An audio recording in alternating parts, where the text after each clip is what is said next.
I can't get this off. Well, I'll get it off next door. I'll see you later, Clive. Okay. Maurice Gibb was the one who made people feel at ease, the peacemaker, the joker, the brother who could turn tension into laughter with just a few words. On stage, he was the quiet backbone of the Bee Gees. Off stage, he was the glue that kept Barry and Robin together. And in interviews, when the questions got uncomfortable, Maurice could always be counted on to lighten the mood. But in 1997, on a live BBC talk show, Maurice found himself in a situation even he couldn't turn into a joke. The Bee Gees had come on Clive Anderson All Talk to promote their comeback album, Still Waters. They expected wit. They expected banter. They even expected a few digs. What they didn't expect was humiliation. As the host's sarcasm grew sharper, Barry's patience wore thin. Robin stayed silent, boiling inside, and Maurice tried to laugh it off, until the moment came when even Maurice realized this wasn't funny anymore.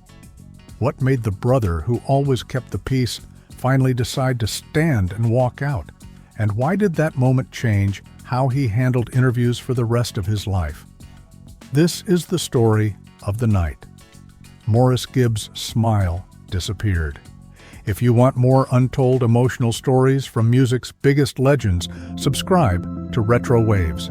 We uncover the moments that change everything. October 30th, 1997. The Bee Gees, Barry, Robin, and Maurice Gibb walked into a BBC studio for what they thought would be a good-natured, cheeky interview. The show, Clive Anderson All Talk, had a reputation for sarcasm and quick wit. The brothers weren't strangers to teasing. For Maurice, this was routine. He'd been doing interviews since he was a teenager. He knew when to laugh along and when to steer things back to the music. He had always been the most easygoing of the three, quick to crack a joke, quick to let things slide. But as the cameras rolled, the energy in the room shifted.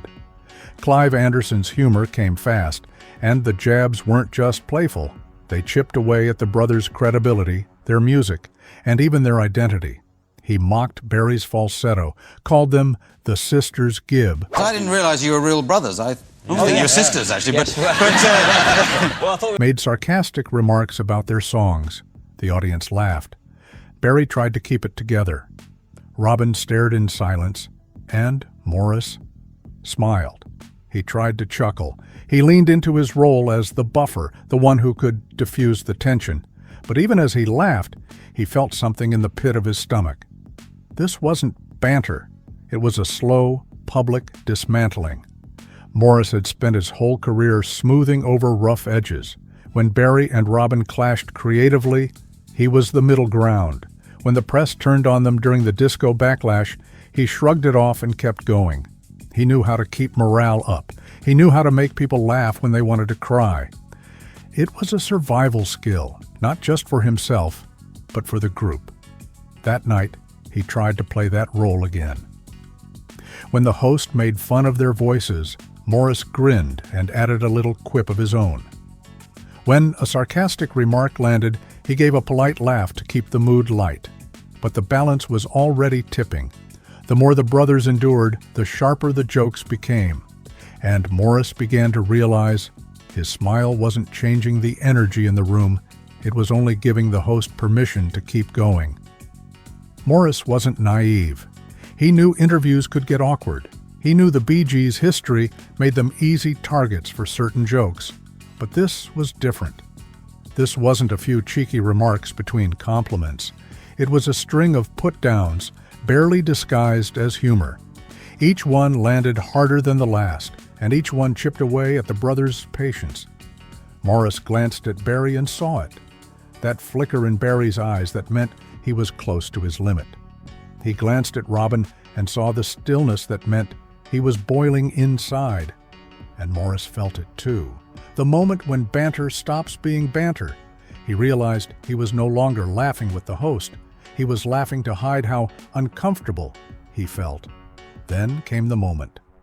The host made a joke about forgetting one of their songs, a dismissive throwaway line. At the same time called Don't Forget to Remember, which was I've forgotten that one. But But it was the kind that hit differently. Barry's jaw tightened. He leaned forward and said, "In fact, I might just leave." In fact, I might just leave. Yeah. Oh, I've never had anyone walk out before, but... Then he added, "You're the tosser, pal." We are. Toss-up, pal. So Night, anyway... everybody. Morris felt the room freeze. Barry stood up. Robin followed without hesitation. And for a split second, Morris thought about staying, not because he wanted to, but because he'd been trained his whole life to keep the peace. But something in him shifted. This wasn't a moment to smooth over. It was a moment to stand with his brothers. So he stood. The three brothers walked off together, leaving the host speechless. The cameras kept rolling, but the moment was over. For Morris, that short walk out of the studio was heavy. He had tried to laugh it off. He had tried to make it work. But in the end, he realized his role wasn't to make the audience comfortable. It was to back his brothers. And on that night, the joke had gone too far. For Morris, that night in 1997 was not an isolated event. It was the tip of an iceberg built over decades in the music business. Decades in which he'd been both celebrated and mocked, embraced and rejected, uplifted and humiliated. He wasn't just the Bee Gees' bassist and harmony singer, he was the band's emotional buffer. He kept rehearsals running when tempers flared, and he often deflected media digs with a joke before they could cut too deep. But the world had changed since their first hit in the 1960s. The industry could turn on an artist in a heartbeat, and the Bee Gees had lived that in the most brutal way possible. In the late 70s, at the height of Saturday Night Fever, they were untouchable. But only a few years later, the Disco Sucks backlash had them booed, mocked, and even banned from some radio playlists. People who had once called them geniuses now called them a fad. Morris saw it all and never forgot. The laughter in that BBC studio wasn't new to him. It was the same tone he'd heard in the early 80s, the same dismissive smirk behind the jokes. And layered on top of that was something much more personal. The memory of losing Andy in 1988, a wound that never truly healed. Family, for Morris, was everything.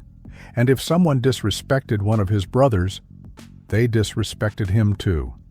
Morris had always lived in the middle ground, not just musically, but emotionally.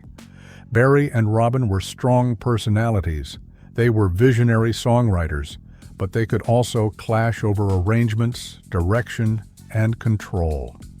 Morris, with his easy smile and quick wit, often stepped in to keep the peace.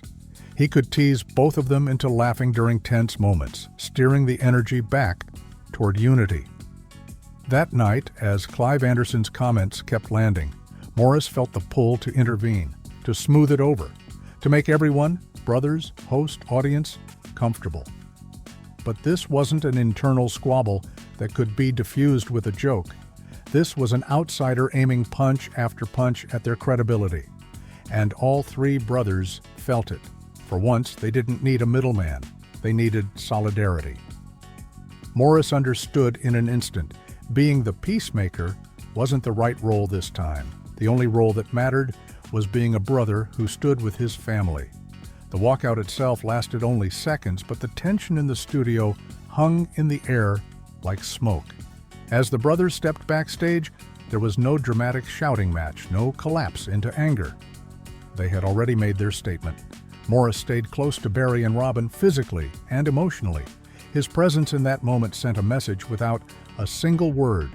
We're united, and we're not coming back out there. Later, when journalists asked about it, Morris didn't fan the flames. He didn't insult the host in return. He simply explained that they didn't feel respected, and if that respect wasn't there, they saw no reason to stay. It was straightforward, no theatrics. But those who understood the Bee Gees' long history knew this was more than a bad interview. It was the culmination of years of quiet resilience from Morris, the man who always kept smiling until it really mattered. People sometimes mistook Morris's laid-back nature for detachment, but that couldn't have been further from the truth. He was deeply invested in the music, in the group's image, and in the personal bond between the brothers. His humor wasn't a lack of seriousness, it was his shield. It was how he kept going through the grind of fame, through grueling tours, through heartbreak. When he stopped smiling that night, it wasn't just about the interview, it was about drawing a line in the sand. He had watched Barry's patience erode. He had watched Robin hold in his anger. And he knew the moment had come when the joke was no longer a joke. For Maurice, that was the clearest signal to act. And when he did, it wasn't in anger. It was in absolute loyalty. The clip of Barry standing, delivering his now famous line, and walking off has been replayed countless times. But if you watch closely, there's another layer in the frame, Maurice getting to his feet with no hesitation. It's a small motion, but it's a lifetime of loyalty condensed into a single step. Maurice knew the cameras were still rolling. He knew this would be seen and discussed. But none of that mattered. What mattered was that his brothers were walking, and he wasn't about to let them do it alone. He didn't follow because it looked dramatic. He followed because in the Bee Gees, the rule was simple. When one brother walks, all three walk. And for Maurice, that's what family meant. On stage, off stage, in the studio, and even under the glare of live television. After that night, Maurice carried on, as he always did, with humor, warmth, and humility. But those who had been there noticed he was a little quicker to set boundaries. If an interviewer crossed a line, he didn't hesitate to push back or change the subject. He'd learned that you didn't have to be confrontational to make your point, you just had to be firm. The walkout became a defining story for the Bee Gees' later years, but Maurice never treated it like a badge of honor or a scandal to rehash. It was simply a moment when they all agreed on the same thing: respect comes first. For a man who had spent his career keeping things light, that night proved something important. When it counted, Maurice Gibb knew exactly when to get serious. Sometimes the smile is the armor, sometimes the silence is the weapon, and sometimes walking away says more than any punchline ever could. That was Maurice Gibb's story. The quiet protector of the Bee Gees, the man who could laugh through anything, until the day came when he couldn't. If this story gave you a new perspective on Maurice, subscribe to Retro Waves for the rest of the trilogy. We've already told Barry's and Robin's sides of the walkout. Now, with all three perspectives revealed, you'll see the full picture of the night the Bee Gees stood together and walked away for good.